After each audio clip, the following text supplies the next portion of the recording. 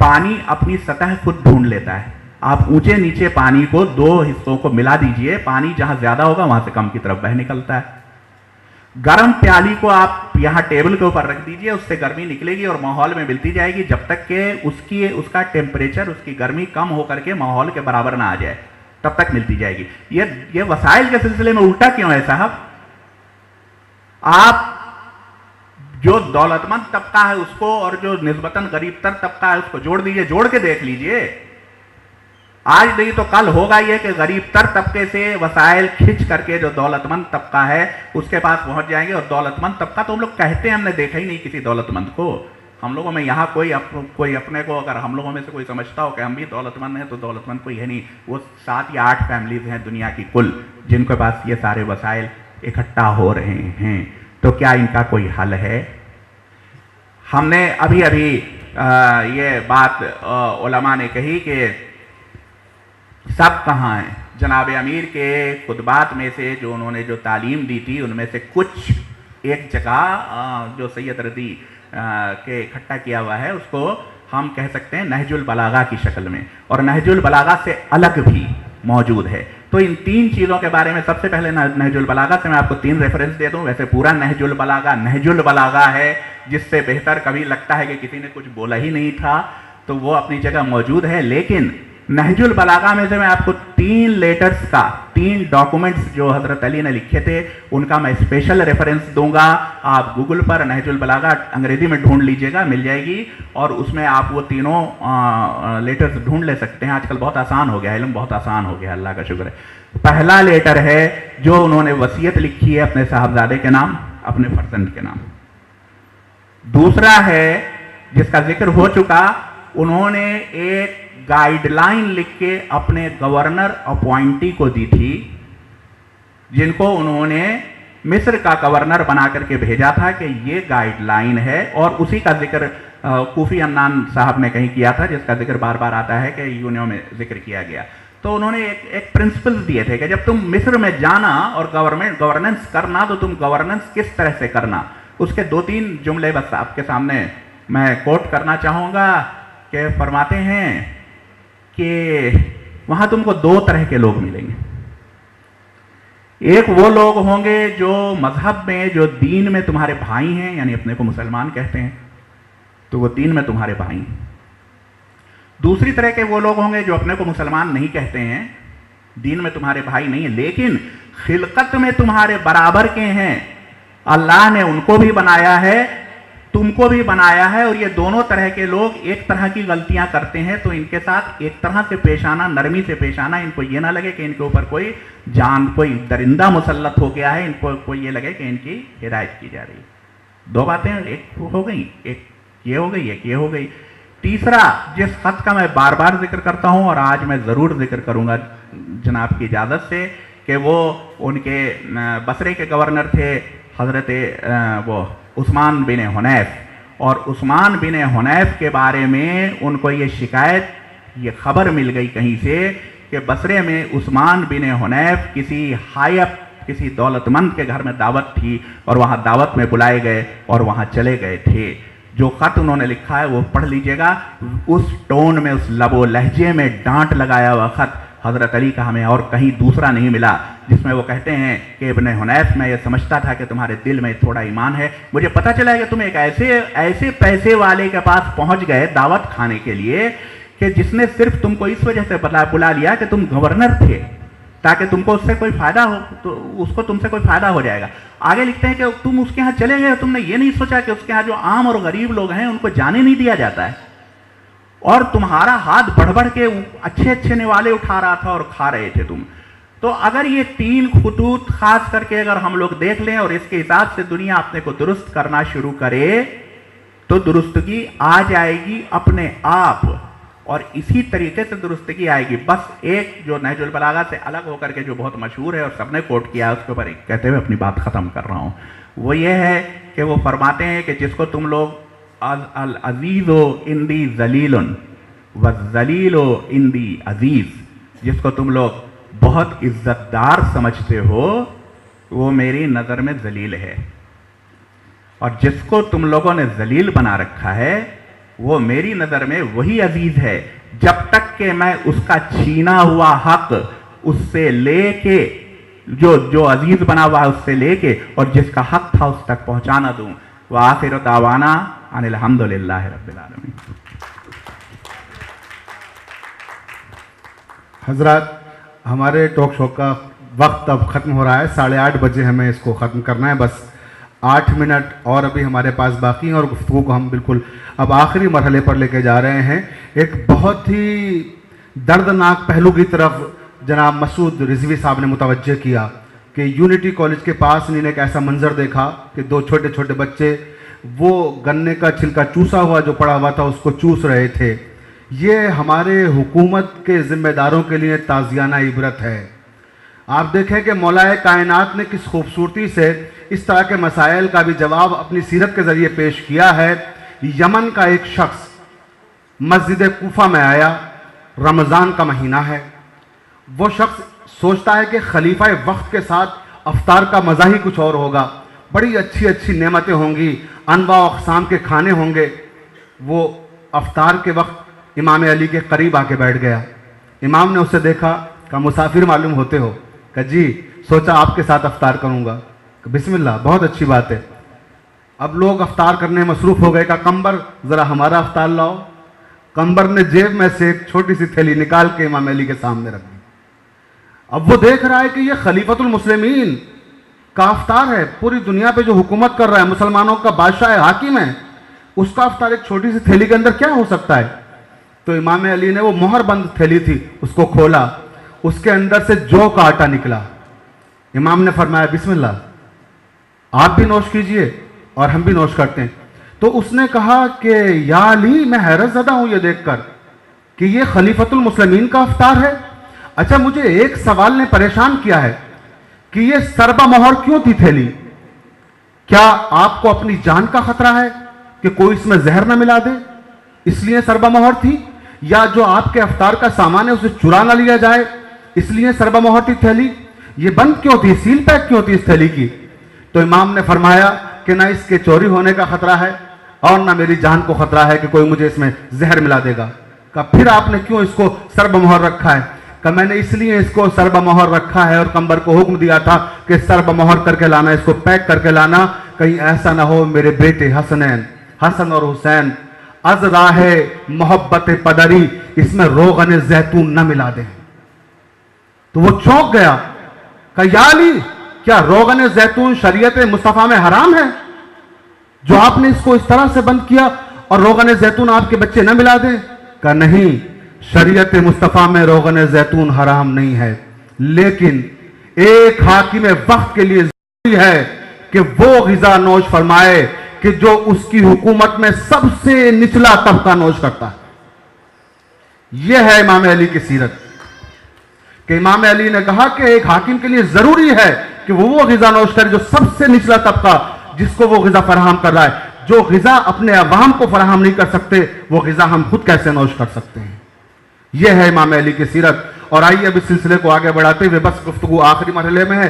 آخری سوال سرکار امیر العلماء مولانا سید حمید الحسن صاحب قبلہ سے گفتگو کا آغاز ہوا تھا اور آپ ہی پہ گفتگو کا اختتام کرتے ہیں کہ امام علی کے زمانے میں جو دوسرے مذاہب کے افراد تھے جیسے یہودی, عیسائی, امام علی کا ان کے ساتھ کیسا سلوک تھا اور کس طرح کے مراسم تھے قبلہ, اس پر روشنی ڈالیں آپ. اور اسی کے بعد انشاءاللہ یہ ہمارا جو مذاکرہ ہے یہ اختتام پذیر ہوگا. بہت بہت شکریہ. چونکہ وقت بہت ہی کم ہے اور بات جو آپ نے چھیڑی ہے یہ بہت تفصیلی ہے. ہم اس کو 2 طرح بات کر سکتے ہیں. ایک خود قرآن کا قانون کیا ہے, چونکہ بہت کم سنی سے جب ہم مجلسیں مختلف جگہوں پر تو اپنے ملک کی بڑی بڑی شخصیتوں کہ ہم نے یہ بیانات پڑھے تھے اپنی کمسینی میں بھی, یہ قرآن مجید مسلمانوں کو کیا بیہیویئر غیر مذہب کے لوگوں کا اور ان سے ہونا چاہیے نہیں بتلاتا. حالانکہ یہ الزام رہا اور اس پر ہم بہت تفصیل سے بات کر سکتے تھے. وقت بالکل کم ہے, لہذا میں آپ سے اتنا کہوں. دیکھیے, ابھی جیسا کہ ہمارے مسعود صاحب نے ایک بات کہی, میں تھوڑا سا وقت ضرور 2-4 منٹ زیادہ لے لوں گا. وہ میں بتاؤں کہ میں ایک مرتبہ سفر کر رہا تھا ٹرین میں بیٹھا ہوا تھا اور بہت پہلے کی بات ہے، کون کس کو کس طرح شیئر کرے، بہت بڑی بات آپ نے کہی ہے۔ ہم نے ٹرین میں دیکھا کہ وہ آپ نے کبھی کبھی دیکھا ہوگا جب آپ چلتے ہیں نچلے درجات میں، جو فرسٹ کلاس نہیں ہو، وی آئی پی کلاسز نہ ہو، تو کبھی کبھی لوگ مونگ پھلی کھا کے چھلکے پھینک دیتے ہیں، گنا چوس کے پھینک دیتے ہیں، ہوتا ہے ان کمپارٹمنٹس میں بہت جگہ۔ اور کچھ بچے ہوتے ہیں جو اس بنیاد پر پیسے کماتے ہیں کہ وہ جھاڑو دیتے ہوئے چلے جاتے ہیں اور پھر واپسی میں پیسہ مانگتے جاتے ہیں۔ میں دیکھ رہا تھا ایک بچہ آیا اور اس نے جھاڑو دینا شروع کی اور سارے کچرے کو صاف کیا۔ میں دیکھتا رہا، جب وہ واپس چلا تو جس کی جیب میں جو تھا وہ اسے دے رہا تھا، کسی نے کچھ دیا، کسی نے کچھ دیا۔ وہ میرے پاس آیا، میں نے بھی اس کو کچھ دیا اور وہ جا کے سامنے بیٹھ گیا جہاں سے دوسرا کمپارٹمنٹ شروع ہوتا ہوگا۔ اتنے میں ایک نابینا شخص آیا، وہ ہاتھ میں چھڑی لیے ہوئے اور وہ بھی مانگتا ہوا آ رہا تھا۔ اس نے جھاڑو دے کے اپنی محنت کا پیسہ لیا اور وہ مانگتا ہوا آ رہا تھا، کیونکہ نابینا تھا، سورداس۔ جب وہ میرے قریب سے گزرا تو کسی نے اسے کچھ نہیں دیا۔ وہ جا کے کونے میں بیٹھ گیا، وہ کھڑا ہو گیا، وہ اپنا عصا ہاتھ میں لیے کھڑا ہوا تھا اور وہ بچہ جو کچھ لے کے آیا تھا اسے بیٹھ کے گن رہا تھا۔ یہ میں مثال سب کو دے رہا ہوں کہ مجھ پر اس بات نے، آج سے تقریباً 50 سال پہلے کی بات ہوگی، مجھ پر بہت اثر کیا اس بات نے۔ وہ بچہ بیٹھ کے اپنے پیسے گن رہا تھا اور وہ سورداس خالی کھڑا تھا، میں دیکھ رہا تھا، لوگوں نے اس کو نہیں دیا، شاید کسی نے کچھ 54-58 روپیہ دیا ہو۔ اتنے میں نے دیکھا کہ اس بچے نے اس سورداس کو دیکھا اور اپنے پیسے جو گن رہا تھا اس میں سے اس نے کچھ نکال کے اس کو دیے۔ تو مجھے بڑا عجیب لگا کہ ایک فقیر نے ایک فقیر کو پیسے دیے۔ آپ نے خیال کیا؟ ایک فقیر غریب نے ایک فقیر غریب کی مدد کی۔ وہ اتنا جذبہ رکھتا تھا کہ جو اس نے کمایا اس میں اس نے ایک اندھے فقیر کو شریک کیا۔ کیا ہم لوگ بھی شریک کر سکتے ہیں؟ ہمارے پاس بھی اتنی ہمت ہے؟ جو آپ نے بات فرمائی، اگر یہ ہوتا تو نہ جانے کیا سے کیا انقلاب آتا۔ آئیے ہم اپنی بات کو تمام کریں کہ غیر مذاہب کے لوگوں سے جو مسلمان نہیں تھے ان سے ہمارے مولا کا کیوں ایسا سلوک تھا؟ اس لیے کہ اسلام کا بنیادی قانون یہی ہے، بیہیویئر کیا ہونا چاہیے۔ میں قرآن کریم کی پھر ایک آیت پڑھتا ہوں جو پہلے سوال کے جواب میں نے پڑھی تھی، یہاں پھر تلاوت کرتا ہوں ایک لائن ایک قرآن کریم کی ایک آیت جہاں یہ کہا جا رہا ہے کہ وَإِنْ أَحَدٌ مِّنَ الْمُشْرِكِينَ اسْتَجَارَكَ فَأَجِرْهُ حَتَّى يَسْمَعَ كَلَامَ اللَّهِ ثُمَّ أَبْلِغْهُ مَأْمَنَهُ ذَلِكَ بِأَنَّهُمْ قَوْمٌ لَا يَعْلَمُونَ۔ ترجمہ اس کا یہ ہوتا ہے، اے رسول، اگر تم تک کوئی ایسا شخص جو مسلمان نہیں ہے، رسول سے کہا جا رہا ہے، اگر کوئی ایسا شخص جو مسلمان نہیں ہے، ایک بھی وَإِنْ أَحَدٌ ایک بھی آ جائے جو مسلمان نہیں ہے آپ کے پاس اور آپ سے پناہ مانگے، شیلٹر مانگے، تو آپ اس کو پناہ دیں، پھر اس کو اللہ کا کلام سنائیں، اور جب یہ خطرے کا وقت نکل جائے، یہ میں اپنی طرف کہہ رہا ہوں، تو اس کو اس کی امن کی جگہ پہنچائیں۔ یہ نہیں ہے کہ بس رخصت کر دیا اب سب ٹھیک ہے جاؤ، نہیں، اس کو اس کے امن کی جگہ جو سب سے زیادہ محفوظ جگہ ہو وہاں پہنچائیے۔ پھر اس کے بعد بڑا پیار کا لفظ ہے، پیار کا جملہ ہے، اس لیے کہ یہ وہ لوگ ہیں جو کچھ جانتے نہیں ہیں۔ تو اسلام یہ چاہتا ہے جب کوئی کچھ نہیں جانتا ہے اس کو پہلے علم دو، پہلے تعلیم دو، پہلے مسئلہ بتلاؤ، پہلے اس کی پرابلم کو سمجھو، اس کے بعد بات کرو۔ یہ نہیں کہ بس ہم نے اپنی دین اور مذہب، یہ سارے دھرموں سارے مذاہب میں باتیں، میں اگر اس کو بات کرتا ہوں تو بہت خرچ ہوتا ہے۔ میں ایک آخری اگزامپل دیتا ہوں بس اور اپنی بات کو تمام کرتا ہوں۔ جیسا کہ ابھی آپ نے سنا کہ جب مولا علی پوری طرح سے اپنی حکومت، ظاہری حکومت پر بھی ہیں، ویسے تو آپ نے بہت کچھ سنا اتنی دیر میں، ماشاءاللہ بالکل ٹھیک، کہ خدائی منصب ان کے پاس ہے، الہی منصب ان کے پاس ہے، یعنی اپنے رسول کی طرف سے نیابت اور جانشینی، اور اب وہ منصب بھی ان کے ساتھ ہے کہ جب وہ رسول کی وفات کے 25.5 سال کے بعد اب حکومت بھی ان کے حوالے کر دی گئی ہے، جو سامنے کی حکومت ہے، تقریباً 53 کنٹریز کے اندر وہ پرچم لہرا رہا ہے، جس کا سینٹر یا مدینہ تھا یا پھر کوفہ ہے۔ ہمیں مولا علی مدینے کو چھوڑ کر کوفے آئے ہیں. اس کی ایک الگ پوری تفصیل ہے کہ کیوں آئے. جنگ کرنے نہیں آئے. اگر جنگ کرنا ہوتی تو مدینے میں رہتے. کوفے اس لیے آئے کہ کوفے سے وہ اپنی ساری بات ساری دنیا تک آسانی سے پہنچا سکتے تھے، کیونکہ مدینے تک مکے تک ڈیزرٹ سے پار کر کے لوگوں کا پہنچنا بہت مشکل تھا. لیکن عربین گل، پرشین گل جس کو ہم کہتے ہیں، وہاں سے ہو کے بصرے پہنچنا اور بصرے سے کوفے پہنچنا بہت آسان تھا. وہاں آ کر کوفے کی مسجد میں علی نے اپنے اس اسلامک میسیج کو، جو انسانی میسیج تھا، دنیا تک اچھی باتیں پہنچانے کا تھا، وہاں بیان کرنا شروع کیا اس دعوے کے ساتھ، اس چیلنج کے ساتھ کہ سلونی قبل ان تفقدونی، جو چاہے تم مجھ سے پوچھو. یہ بار بار اعلان ہوتا تھا اور یعنی کتنی دنیا کے علماء، مسائل کے جاننے والے، بہت سے تاجر وہاں پہنچتے تھے، سوال کرتے تھے اور جواب لے کے آتے تھے. جس کی میں 2 جملوں میں ہسٹری کو تمام کروں کہ اس اعلان سے پہلے وہاں رودکی، مانی، اس طرح سمنیہ اور ملاحدہ، بہت سے فرقے تھے. وہ سب فرقے ختم ہو گئے. صرف 2-3 بڑے بڑے نام رہ گئے، کرسچنز ہیں، یہودی ہیں یا اور دنیا. تو ان لوگوں نے بھی اسلام کو سمجھا، تلوار سے نہیں. اب آئیے میں اس پہ ایک بات کہتا ہوں. جب کوفے میں علی پوری پاور، پوری طاقت کے ساتھ حکومت کر رہے ہیں پوری دنیا پر، اور اس میں وہ جنگیں بھی ہو رہی ہیں جو آپ نے بیان کی، اس وقت ایک دن آپ کوفے میں گزر رہے ہیں، آپ کے ساتھ کے لوگ ہیں. یہ بہت ایگزامپل اچھی ہے جو آپ کے سامنے پیش کر کے بات کو ختم کروں کہ مولا علی جا رہے ہیں، لوگ ساتھ میں ہیں، اور آپ نے دیکھا ایک بوڑھا، کمزور، ضعیف انسان، فقیر بیٹھا ہوا بھیک مانگ رہا ہے.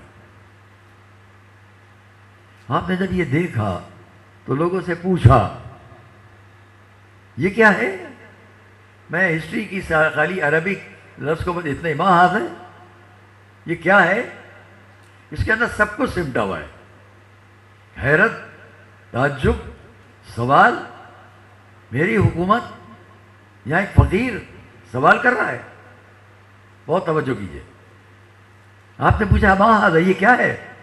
اس کے آگے کچھ نہیں کہ میں یہ کیا دیکھ رہا ہوں، ایسا کیوں ہو رہا ہے، بس یہ کیا ہے. تو لوگوں کا جواب آپ سنیں گے. یا علی، یہ شخص فقیر ہے، کل طاقتور تھا، اپنی محنت سے کما لیتا تھا، اب بوڑھا ہو چکا ہے، ضعیف ہے، کمزور ہے، تو بھیک مانگ کے اپنی زندگی گزارتا ہے. پوچھا یہ کون ہے؟ لوگوں نے کہا یا علی یہ کرسچن ہے، عیسائی ہے. اسلام کا قانون دوسروں کے لیے. میں نے قرآن کی آیت پڑھی اور اب اس پر آئی ہے. علی نے جب سنا یہ عیسائی ہے تو فرمایا وائے ہو تم لوگوں پر، افسوس تم لوگوں پر، جب یہ طاقتور تھا تو تم اس سے کام لیتے تھے، اور اب جب یہ کمزور ہو گیا تو تم نے اسے راستوں پر چھوڑ دیا. اس کو ہمارے ساتھ لاؤ. لے کر وہاں آئے جس کا ذکر ابھی آپ نے شفیق صاحب سے سنا تھا، بیت المال، کہ جہاں آپ نے اپنے بھائی کو کیا جواب دیا تھا. بیت المال تک لائے، حکم دیا سب سے پہلے اس کا لباس بدلو، اس کو اچھا لباس دو، مہینے پہ اس کے لیے وہ وظیفہ مہیا کرو جس سے اپنی زندگی ٹھیک گزار سکے، اور اس کے لیے ایک اسکالرشپ یا کوئی اس طرح کی طریقے تنخواہ یا کوئی شہریہ مہیا کر دو جس سے یہ اپنے بچوں کو بھی آرام سے پڑھا سکے. میں نے اس بات کو اس لیے آپ کے سامنے نقل کیا کہ ہسٹری میں یہ تو ملا کہ یہ کون ہے، لوگوں نے کہا عیسائی. ہسٹری میں یہ تو ملا کہ آپ بیت المال تک لائے اور آپ نے اس کی زندگی کو بدل دیا، جو انتظام کرنا تھے کر دیے.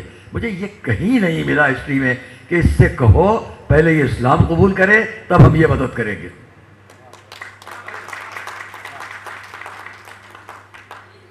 مولا علی کا یہ طرز عمل قرآن کی روشنی میں تھا، اور یہی طرز عمل ہمارے رسول کا بھی تھا. میں یہاں پر خمار بارہ بنکوی کے ایک قطعے کے ساتھ اپنی بات کو ختم کرتا ہوں. محمد شناسی نہیں کھیل یارو، محمد شناسی نہیں کھیل یارو، محمد کو یوں تو سبھی جانتے ہیں. علی کیا ہے یہ جانتے ہیں محمد، محمد ہے کیا یہ علی جانتے ہیں.